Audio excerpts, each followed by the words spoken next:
तो मूवी शुरू होती है एक एक्टर को दिखाते हुए जो अपने डायलॉग की प्रैक्टिस कर रहा था। और मूवी में वो एक प्रीस्ट है और उसे किसी बच्ची का एग्जॉर्सिज्म करना है और उसके बुक में कुछ होली वर्ड्स लिखे थे जिनको वो पढ़ रहा था। और इन होली वर्ड्स को पढ़ते हुए हम देखते हैं कि सेट की लाइट फ्लिकर होने लगती है और जिस कमरे में वो खड़ा था वो कमरा तेजी से हिलने लगा। एकदम से किसी ना दिखने वाली चीज ने उस पर हमला करके उसको बहुत बेदर्दी से मार दिया। सीन यहीं से कट होता है और हमें ली और एंथोनी का दिखाया जाता है। और एंथोनी एक ड्रग एडिक्ट है, इसीलिए उसकी और उसकी बेटी के रिश्ते बहुत खराब हैं। यहाँ तक कि उसकी बेटी उसको डैड तक कहकर नहीं बुलाती। और ये सब तब से है जब से एंथोनी की वाइफ की डेथ हुई है। और अपनी वाइफ वाले हादसे से पहले एंथोनी एक एक्टर हुआ करता था, लेकिन उसके इस हादसे के बाद वो नशे की लत में लग गया और उसने अपने सारा काम छोड़ दिया। और अब लगभग 2 साल रिहैबिलिट सेंटर में रहने के बाद एंथोनी काफी हद तक ठीक हो गया था, इसीलिए उसे दोबारा मूवी में रोल मिलना शुरू हो गए। और इसलिए उसे रोल मिला था उसी एक्टर का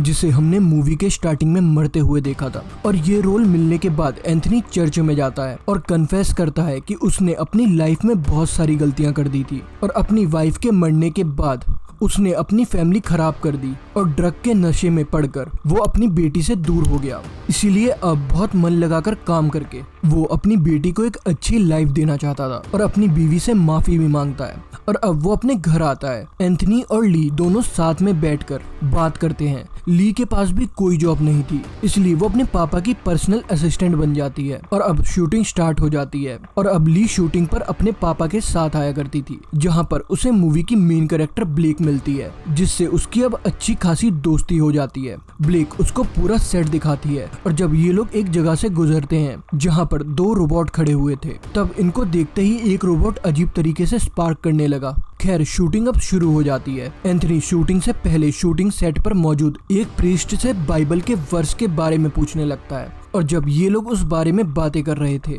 तब हम देखते हैं कि एंथोनी के नाक से खून आने लगा है, मगर उसने इस बात को नजरअंदाज कर दिया, ये सोचते हुए कि ये किसी मेडिसिन के साइड इफेक्ट हैं। आज का शूट बड़े अच्छे से कंप्लीट हो जाता है, जिसके बाद एंथोनी और ली अपने घर आ जाते हैं। और आधी रात में जब ली अपना फोन यूज कर रही थी तब उसे अपने लॉन्ज में से अजीब सी किसी चीज की खड़कने की आवाज आई और वो जब चेक करने गई तब दूसरे कमरे का दरवाजा लॉक था। तभी उनके किचन का नल किसी ने ऑन कर दिया और जब उसने किचन में जाकर नल बंद किया तब उसे किसी की दरवाजा खुलने की आवाज आई और वो दरवाजा खुल चुका था, मगर वो देखने पर अंदर कोई नहीं था। और जब वो दरवाजा लॉक करके अपने कमरे में जाने वाली थी तभी उसको एंथोनी यानी कि उसके डैड उसको कॉरिडोर में खड़े हुए दिखाई देते हैं। जब ली उसके पास जाती है तब वो कुछ बड़बड़ा रहा था। तब ली उसको चूटी काट लेती है, जिसकी वजह से वो हड़बड़ाकर जग गया था। तब ली को लगता है कि वो शायद नींद में चल रहा था। और अगले दिन जब ली शूटिंग के लिए जाता है और अपनी प्रैक्टिस कर रहा होता है तब वो ये सब अच्छे से नहीं कर पा रहा था। डायरेक्टर भी इस बात से गुस्सा हो गए थे और डायरेक्टर उससे कहते हैं अब अपनी जिंदगी में होने वाली हर बुरी चीज को याद करो, फिर तुम अपने दुखी एक्सप्रेशन अच्छे से दे पाओगे। और यहाँ पर हमें उसके बचपन का एक फ्लैशबैक दिखाया जाता है जब वो कॉन्वेंट में पढ़ा करता था और वहाँ के फादर बच्चों को अब्यूज करते थे। अब वो दोबारा अपने डायलॉग की प्रैक्टिस शुरू कर देता है और जैसे ही उसने वो डायलॉग वाले पेपर खोले उसके अंदर कुछ न कुछ लिखा हुआ था और अंदर एक डीमन की तस्वीर बनी हुई थी और लिखा हुआ था कि एंथोनी इस बार तुम्हें कोई नहीं बचा सकता। वो यहाँ डायलॉग वाले पेपर रखकर अपना ड्रॉर खोलता है कुछ चीज लेने के लिए। उस डोर में उसे एक क्रूसीफिक्स मिलता है। फिर से सीन एकदम से फ्लैशबैक में उसके बचपन में चला जाता है, जहाँ पर हमें दिखाया जाता है कि ऐसा ही क्रूसीफिक्स पहले उसके पास बचपन में हुआ करता था। और अब थोड़ी ही देर में ली उसके पास आती है और उससे पूछती है कि आपको प्रॉब्लम कहाँ पर आ रही है, आप डायलॉग क्यों नहीं डिलीवर कर पा रहे। जिस पर वो कहता है कि मैं बाइबल के होली वर्स को नहीं पढ़ पा रहा। जिसके जवाब में वो कहती है कि आपका गॉड के ऊपर से बिलीव थोड़ा कम है, आप गॉड पर बिलीव करिए और अपने आप पर भी,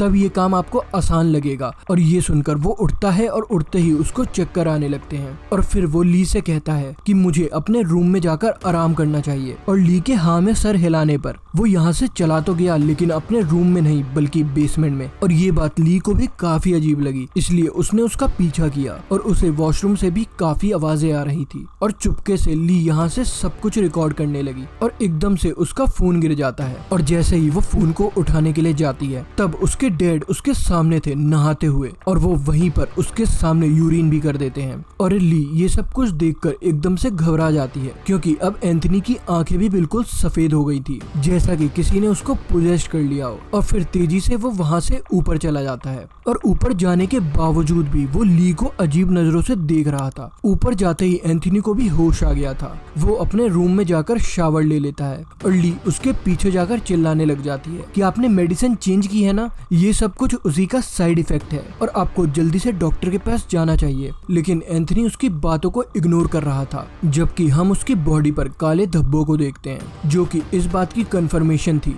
कि वो किसी इविल ताकत के कब्जे में है। और ये निशान भी कुछ ही समय के लिए उसकी बॉडी पर आए थे और वो वापस से चले भी गए। और दूसरी तरफ को प्रोड्यूसर और प्रोड्यूसर को एंथनी की एक्टिंग बिल्कुल भी पसंद नहीं आ रही थी, इसलिए वो ड्रिंक करने लगता है। दूसरी तरफ फादर ली से सवाल करते हैं कि क्या इस मूवी में जो कुछ भी हो रहा है क्या तुमको उस पर बिलीव है, जिसके जवाब में ली कहती है कि पहले तो नहीं था लेकिन आज जो मैंने देखा है उसके बाद कुछ ना कुछ यकीन हो रहा है। उसके बाद ली जब अपने घर आती है तो वो देखती है कि एंथनी उससे पहले ही घर आ चुका था और उसके हाथ बुरी तरह से जख्मी थे जिनमें से खून बह रहा था, जिसको देखकर ली उसे कहती है कि आपने दोबारा से ड्रग्स लेना शुरू कर दिया ना, और यही एक कारण है जिसकी वजह से मुझे आपसे नफरत है और अब मैं आपके साथ नहीं रहूंगी। जो सुनकर वो गुस्से से बिल्कुल पागल हो गया, इतनी जोर से चिल्लाया कि किचन में रखी हुई कांच की गिलास जोर से नीचे गिर गई और बड़े ही अजीब और भयानक तरीके से वो अपनी बेटी के तरफ चलता हुआ आया और कहता है कि तुम जाओगी कहाँ, तुम्हारे पास ना तो स्कूल है, ना ही कोई जॉब और ना ही कोई माँ, इसलिए तुम्हें अब मेरे पास ही रहोगी। और उसको देखकर ली अब बुरी तरीके से डर जाती है और कहती है कि एंथनी तुम दूर रहो मुझसे, जिसके जवाब में वो कहता है कि मैं एंथनी नहीं हूँ, जिसको सुनकर ली और भी ज्यादा डर चुकी थी। अगले दिन वो शूटिंग वाले सेट पर जाकर फादर से मिलती है और फादर को एंथनी की सारी सिचुएशन के बारे में बता देती है और वो रातों में बाथरूम में कुछ ना कुछ बोलता भी था जिसको उसने रिकॉर्ड किया हुआ था। और जब फादर उस रिकॉर्डिंग को सुनते हैं तो वो खुद भी घबरा जाते हैं क्योंकि ये मामला बहुत बड़ा था, क्योंकि इस रिकॉर्डिंग में एंथनी खुद डेमन मेलॉक को बुला रहा था और ये काफी खतरे की बात थी। फादर ली से कहते हैं कि तुम अपने घर चली जाओ और मैं कुछ भी और करने से पहले एंथनी और डेमन मेलॉक के ऊपर रिसर्च करना चाहता हूँ। फिर रात का सीन दिखाया जाता है जब फादर डेमन मेलॉक के ऊपर रिसर्च कर रहे थे तो दूसरी तरफ एंथनी भी नींद में तड़प रहा था और यहाँ खुद फादर के कमरे में एक अजीब सी एनर्जी महसूस हो रही थी। और यहाँ पर एंथनी की लाइफ का एक फ्लैशबैक दिखाया जाता है जहाँ पर वो बच्चा था और वो फादर के रूम में गया था और फादर ने उसको एब्यूज किया था और अब शूटिंग का टाइम भी हो चुका था। एंथनी अपने डायलॉग बोलने की कोशिश करता है लेकिन उसकी एक्टिंग में इतना वजन नहीं था और सब लोग उसको टोक देते हैं और इस चीज से उसको गुस्सा आ जाता है। वो अपने हाथ में पकड़ा हुआ क्रूसीफिक्स फेंक देता है और तेजी से हाथ मारता हुआ सीढ़ी से नीचे उतर जाता है। अब उसकी आंखें बिल्कुल वाइट हो चुकी थी, ऐसे जैसे किसी चीज ने उसको पोजेस कर लिया हो। स्टेयर्स से नीचे उतरते ही अजीब तरीके से उसकी बॉडी मुड़ने लगती है और ये सिर्फ एक बार नहीं बल्कि कई बार हुआ, जिसके बाद जब ली उसको रोकने की कोशिश करती है कि एंथनी रुक जाओ तो इस बार भी वो यही जवाब देता है, एंथनी नहीं हूँ मैं। जिसके बाद वो बार बार अपना सर टेबल से मारने लगा और ये सारा तमाशा देखकर डायरेक्टर एंथनी की जगह किसी और एक्टर को रख लेते हैं। और जब वो एक्टर अपने डायलॉग रिहर्सल कर रहा था तो एंथनी ने आकर उसकी आंखों में कांच डालकर उसको मार डाला और उसकी हरकत की वजह से मूवी की शूटिंग भी बंद कर दी गई, जिसकी वजह से मूवी की मेन कैरेक्टर भी बहुत उदास थी। इसीलिए ली उसको अपने घर ले आई जहां दोबारा एंथनी इन दोनों के ऊपर हमला कर देता है और ये दोनों उससे परेशान हो जाती हैं और उसे चिल्लाकर वहां से जाने को कहती हैं। और ये सुनते ही एंथनी विंडो से जंप कर देता है, लेकिन हैरानी की बात ये थी कि वो विंडो से नीचे नहीं गिरा बल्कि गायब हो गया। और ये दोनों भागकर फादर के पास जाती हैं और उसे ये सारी बात बताती हैं, जिसके जवाब में फादर बताते हैं कि तुम्हारे डैड को डीमन मेलॉक ने पोजेस्ट किया हुआ है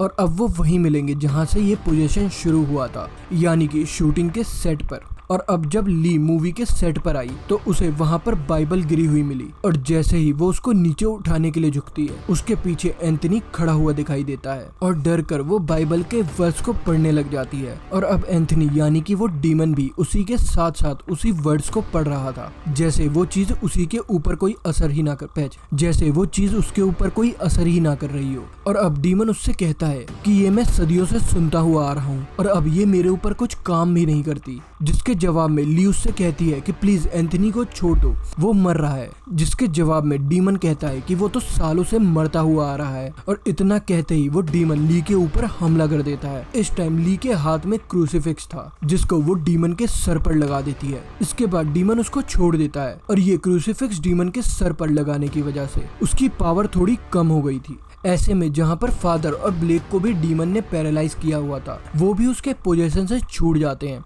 और अब फादर डीमन से कहते हैं कि तुम एंथनी की बॉडी छोड़ दो और मेरे अंदर आ जाओ, क्योंकि वो खुद भी एंथनी का एग्जॉर्सिज्म करने में नाकामयाब हो रहे थे। और डीमन भी उसकी बात मानते हुए एंथनी को छोड़कर उसके अंदर आ जाता है। और यहाँ से अब मूवी फ्लैशबैक में जाती है और हमें वो रीजन दिखाया जाता है कि क्यों डीमन ने एंथनी को ही पोजेस किया था। असल में एंथनी जब बचपन में कॉन्वेंट में रहता था तब फादर उसे एब्यूज किया करते थे और एब्यूज करने के बाद उसके सर पर उल्टा क्रूसीफिक्स बना देते थे, यानी कि वहाँ पर गॉड को नहीं माना जाता था, वहाँ पर डेमन की वर्शिप होती थी। और ये ट्रॉमा एंथनी के बचपन से लेकर अब तक दिमाग में था और यही उसकी कमजोरी बनी, जिसकी वजह से डीमन ने उसको पोजेस कर लिया। सीन दोबारा से प्रेजेंट में शिफ्ट होता है जहाँ पर डीमन अब उस फादर की बॉडी में है और फादर को बचाने के लिए एंथनी यहाँ पर क्रूसीफिक्स उठाता है और बाइबल के वर्ष पढ़ना शुरू कर देता है। और अब उसके वर्ष डीमन के ऊपर असर दिखा रहे थे, क्योंकि वो बचपन वाले अपने ट्रॉमा से बाहर निकल चुका था और गॉड के ऊपर बिलीव रखते हुए ये वर्ष पढ़ रहा था। और ऐसे वो डीमन कमजोर होकर फादर को छोड़ देता है। और कहानी के आखिरी सीन में हमें एंथनी और ली को दिखाया जाता है जो अपनी जिंदगी बिल्कुल नॉर्मल गुजार रहे थे। एंथनी अब रोज चर्च जाने लगा था, जबकि ली अपने साथ हुए सारे हादसों की स्टोरी लिख रही थी और इसके ऊपर वो एक फिल्म बनाना चाहती थी, जिसको दिखाते हुए ये कहानी यहीं पर खत्म हो जाती है।